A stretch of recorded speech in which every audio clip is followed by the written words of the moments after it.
Hello guys, पीटीआईस academy में आपका स्वागत है। मेरा नाम प्रकाश ठाकुर है। आज हम भारतीय दर्शन से संबंधित जो विषय वस्तु है उसके बारे में जानकारी लेंगे कि विषय वस्तु में किन किन महत्वपूर्ण मुद्दों को संघ लोक सेवा आयोग ने अपने सिलेबस में रखा है। जैसा कि आप सभी जानते हैं कि जो यूपीएससी का सिविल सर्विसेज एग्ज़ामिनेशन है वो महत्वपूर्ण 3 टॉपिक्स को कवर करता है, 3 सब्जेक्ट्स को कवर करता है, ठीक है? जिसमें आपको पता है कि वो 3 तरीके की परीक्षाएं लेता है, जिसमें प्रारंभिक परीक्षा, मुख्य परीक्षा और साक्षात्कार महत्वपूर्ण है। जैसा कि आप सभी को ये जानकारी तो होगी कि प्रारंभिक परीक्षा जो होता है वो एक ऑब्जेक्टिव टाइप्स एग्ज़ाम होते हैं यूपीएससी के। मुख्य परीक्षा आपका जो होता है वो सब्जेक्टिव टाइप क्वेश्चंस रहते हैं उसमें, और साक्षात्कार तो डायरेक्ट इंटरव्यूज़ जो होते हैं वो होते हैं। अब इसमें हमें ये समझने की ज़रूरत है कि भारतीय दर्शन जो हम पढ़ेंगे, जिसके बारे में हम जानकारी लेंगे, उसमें उसकी ज़रूरत क्यों है संघ लोक सेवा आयोग की परीक्षा के लिए? तो इसकी ज़रूरत इसलिए पड़ेगी क्योंकि जो हमारा मुख्य परीक्षा है, उसमें एक वैकल्पिक विषय का पेपर होता है, जिसमें वैकल्पिक विषय के रूप में आपको किसी एक विषय को चुनना होगा और उस एक सब्जेक्ट जो भी आप चुनेंगे, फॉर एग्ज़ाम्पल अगर आप दर्शन शास्त्री चुनते हैं, तो दर्शन शास्त्र के 2 पेपर आपको देने होंगे। यदि आप इतिहास चुनते हैं, तो इतिहास के 2 पेपर देने होंगे। तो वैसे-वैसे करके जो भी आप वैकल्पिक विषय चुनेंगे, उसके 2 पेपर आपको देने होंगे। प्रति पेपर 250 मार्क्स के होंगे, तो टोटल आपका जो वैकल्पिक विषय होंगे, वो टोटल हो जाएँगे 500 मार्क्स के। तो जैसा कि आपको पता है कि ये जो 500 मार्क्स रहते हैं, वो मुख्य परीक्षा के बिंदु से अत्यधिक महत्वपूर्ण होते हैं। यही आपका रैंक चेंजर होते हैं, जैसा कि आपको पता है। आपके रैंक में उतार-चढ़ाव आपका वैकल्पिक विषय पेपर नंबर 4 और एसे, हिंदी मीडियम के विद्यार्थियों की बात कर रहा हूँ। तो ये जो 4 पेपर होते हैं मुख्य परीक्षा के, ये चारों पेपर है आपको आईआरएस से आईएएस बना सकता है।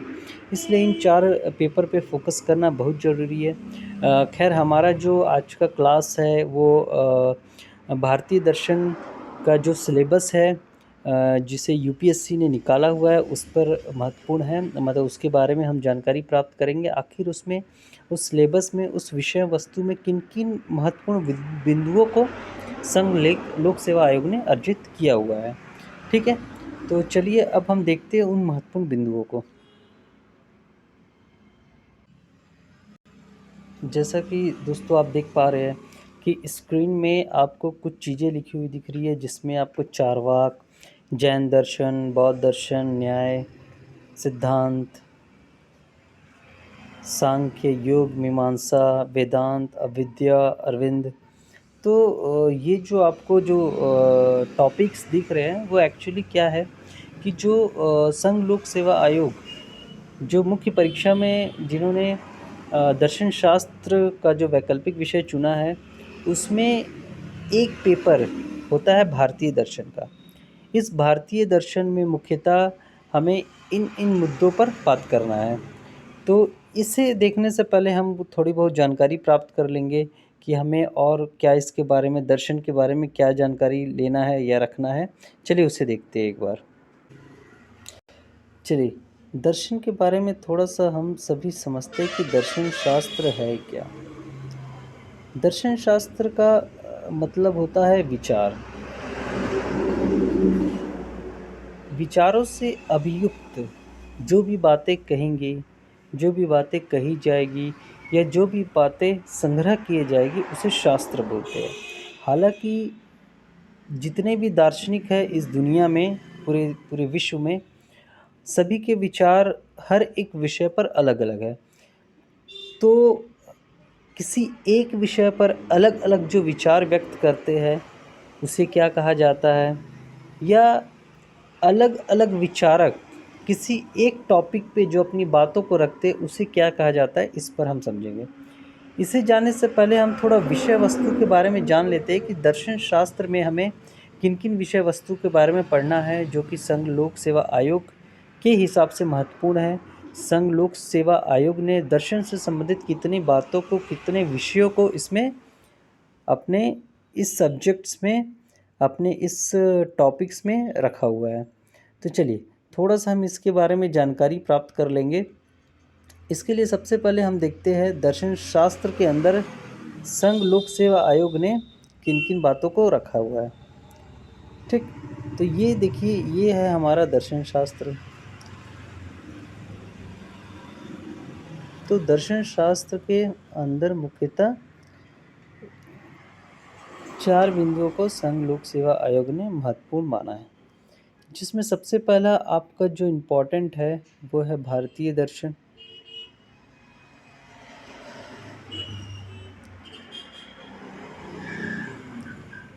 दूसरा, भारतीय दर्शन के बाद पाश्चात्य दर्शन, इसे वेस्टर्न फिलॉसफी भी कहते हैं, पाश्चात्य दर्शन। और पाश्चात्य दर्शन के साथ ही इसी में एक है समकालीन दर्शन। इन सभी के बारे में आपको बताया जाएगा आगे डीप से। ठीक है, पाश्चात्य दर्शन और समकालीन दर्शन दोनों एक ही होता है, एक ही कैटेगरीज में आते हैं। जो भी वेस्टर्न फिलॉसफिकल होते हैं, जितने भी वेस्टर्न फिलॉसफी रहते हैं, उसमें लोगों के क्या विचार है, उनके फिलॉसफर्स के क्या विचार है, उनके बारे में देखेंगे। इसके बाद जो हमारा जो तीसरा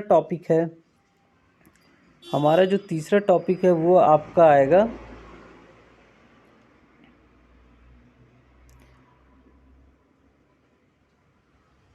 धर्म दर्शन। अब धर्म दर्शन क्या है? धर्म दर्शन के बारे में भी हम कुछ जानकारी प्राप्त कर लेंगे कि धर्म दर्शन एक्चुअली होता क्या है।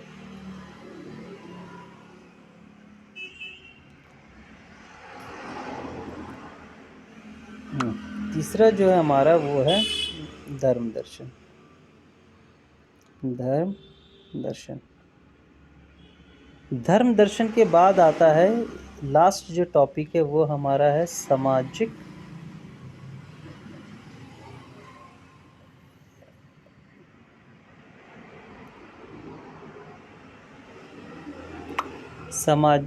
राजनीतिक दर्शन। सामाजिक राजनीतिक दर्शन, ठीक है। चलिए इसको पहले क्लियर कर देते हैं। तो जो चौथा टॉपिक है वो हमारा है सामाजिक राजनीतिक दर्शन।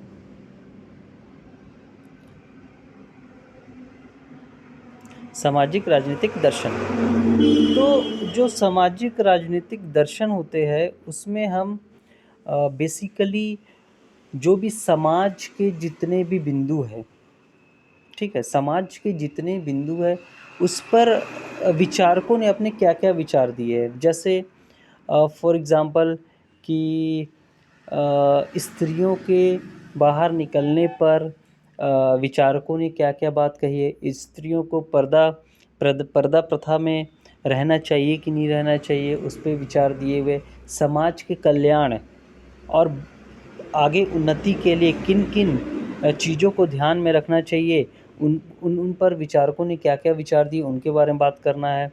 ठीक है, इससे एकदम डीप तक, एकदम गहराई से इस पर बात करेंगे, चर्चा करेंगे कि आखिर होता क्या है। राजनीतिक दर्शन में भी बहुत सारे ऐसे टॉपिक्स हैं जो कि वर्तमान समय में हमें देखने को मिलता है। जैसे कि अगर हम न्याय की बात करें तो न्याय कैसा होना चाहिए, पारदर्शिता होनी चाहिए कि नहीं होनी चाहिए, ट्रांसपेरेंसी होनी चाहिए, जवाबदेहिता होनी चाहिए, अकाउंटेबिलिटी होनी चाहिए, वगैरह वगैरह। तो इन सभी चीज़ों के बारे में हम धीरे धीरे जानकारी लेंगे। जैसा कि मैंने बताया कि भारतीय दर्शन, पाश्चात्य और समकालीन दर्शन, राजनीतिक दर्शन, सामाजिक दर्शन और धर्म दर्शन, ये टोटल 4 टॉपिक्स है जिस पे हमें बात करनी है, जिसके बारे में हमें जानकारी हासिल करनी है, जिसे हमें समझना है। तो सबसे पहले हम भारतीय दर्शन के बारे में समझते कि भारतीय दर्शन में कौन से टॉपिक सबसे महत्वपूर्ण है और इसमें किन किन चीज़ों को ध्यान देने की आवश्यकता है। जैसा कि आप देख रहे हैं कि भारतीय दर्शन में मुख्यतः 10 टॉपिक पे हमें डिस्कस करना है, 10 टॉपिक्स का अध्ययन करना है और कुछ नहीं है। अगर हम एक तरीके से देखें तो ये बहुत ही ईज़ी सब्जेक्ट है, इसे ईज़िली तरीके से इसमें मार्क्स को गेन किया जा सकता है। बट ये है कि इसमें आपको धैर्यपूर्वक पढ़ना पड़ेगा, इस चीज़ को इनबिल्ट करके पढ़ना पड़ेगा, समझना पड़ेगा कि इसका इम्प्रेशन कैसे, हमें एक इम्प्रेसिव आंसर कैसे लिखना है, ताकि चेकर्स को जो भी हमारे क्वेश्चंस पेपर जो बनाते हैं उनके मानसिकता को पढ़ना होगा कि वो किस मानसिकता के साथ क्वेश्चंस पेपर को दे सकता है, क्वेश्चन पेपर बना सकता है। उसके साथ-साथ जो हमारा आंसर चेक करते हैं जो भी, उनकी मानसिकता को समझने की आवश्यकता है कि हम कैसे एक इम्प्रेसिव आंसर लिख सकें ताकि सामने वाले से ज़्यादा मार्क्स हम छीन पाएँ। ठीक है? तो जो हमारा सबसे पहला टॉपिक है वो है भारतीय दर्शन। तो भारतीय दर्शन में मुख्यतः हमें 10 बिंदुओं पर बात करनी है, 10 बिंदुओं पर काम करना है और 10 बिंदुओं के अंदर और भी सब बिंदु है, सब पॉइंट्स हैं, उसके बारे में भी जानना है।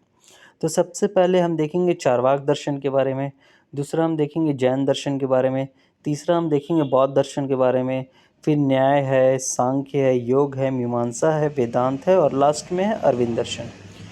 तो ये विचारक है और उनके विचार है कि किन-किन मुद्दों पर विचारकों के क्या-क्या विचार रहे हैं, उन्होंने अपने-अपने जो विचारों को दिया है वो किस तरीके से दिया है, ये सभी बातें हैं। तो सबसे पहले हमें ये जानने की आवश्यकता है कि ये जो भारतीय दर्शन का जो कॉन्सेप्ट है, ये मुख्यतः किन-किन बातों पर, उनकी आधारशिला किन-किन बिंदुओं पर रखी गई है, इसके बारे में हमें जानकारी लेने की ज़रूरत है।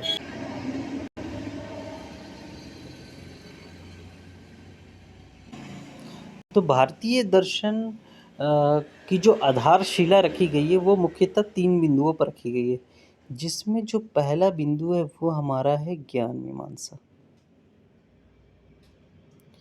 क्या है? ज्ञान मीमांसा। दूसरा जो है हमारा है वो तत्व मीमांसा।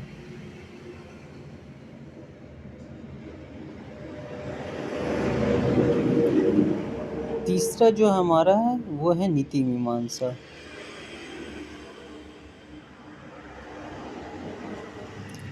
ये 3 टॉपिक सचे हैं जिनके बारे में हमें चर्चा करने की ज़रूरत है, इसे समझने की आवश्यकता है। आखिर ये आया कहाँ से है, इसका मतलब क्या होता है और इसके बारे में हम ऐसा क्या जानकारी प्राप्त करें जिससे हमारा जो आंसर है वो ज़्यादा से ज़्यादा इम्प्रेसिव बन सके। ठीक है?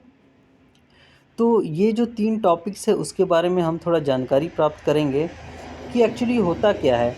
अगर हम सबसे पहले ज्ञान मीमांसा की बात करें, तो ज्ञान मीमांसा का मतलब होता है, सिंपल सा ठेठ भाषा में बोले या लोकल लैंग्वेज में बोले, ज्ञान मीमांसा का मतलब होता है किसी भी वस्तु या विषय के बारे में ज्ञान प्राप्त करना। किसी भी वस्तु या विषय के बारे में ज्ञान प्राप्त करना कि आखिर ये विषय जो है या वस्तु है ये काम कैसे करता है। अगर हम फ्रिज के बारे में, फ्रिज एक हमारे लिए क्या है, एक वस्तु है। तो इसके बारे में हमें ये जानकारी प्राप्त होनी चाहिए कि ये वर्क कैसे करता है, इसके बारे में पूरा का पूरा नॉलेज कि ये काम क्यों करता है, किस लिए करता है, इसका आखिर यूज़ क्यों है, इससे हमने अपने दैनिक जीवन में रखा क्यों है।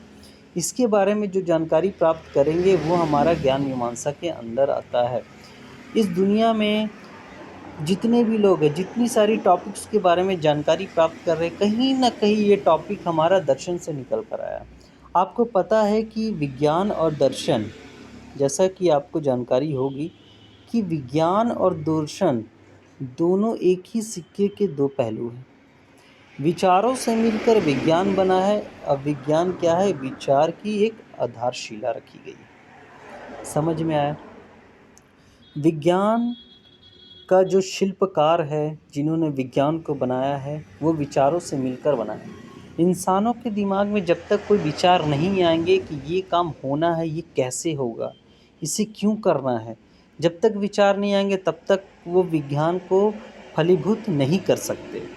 तो चलिए आज हमने थोड़ा-सा एक क्रूशियल टॉपिक देखा है, हालाँकि हम इस पर और विशेष चर्चा करेंगे भारतीय दर्शन पर। अगला जो हमारा वीडियो आएगा उस पे हम भारतीय दर्शन को अच्छे तरीके से समझेंगे, पूरे दर्शन शास्त्र की नींव को समझेंगे कि दर्शन की शुरुआत कहाँ से हुई है। आज के लिए फ़िलहाल ये छोटा-सा एक शॉर्ट वीडियो है जिसे समझने की ज़रूरत है, ठीक है? बाकी हम अपने अगले वीडियो पे मिलेंगे। ओके, धन्यवाद।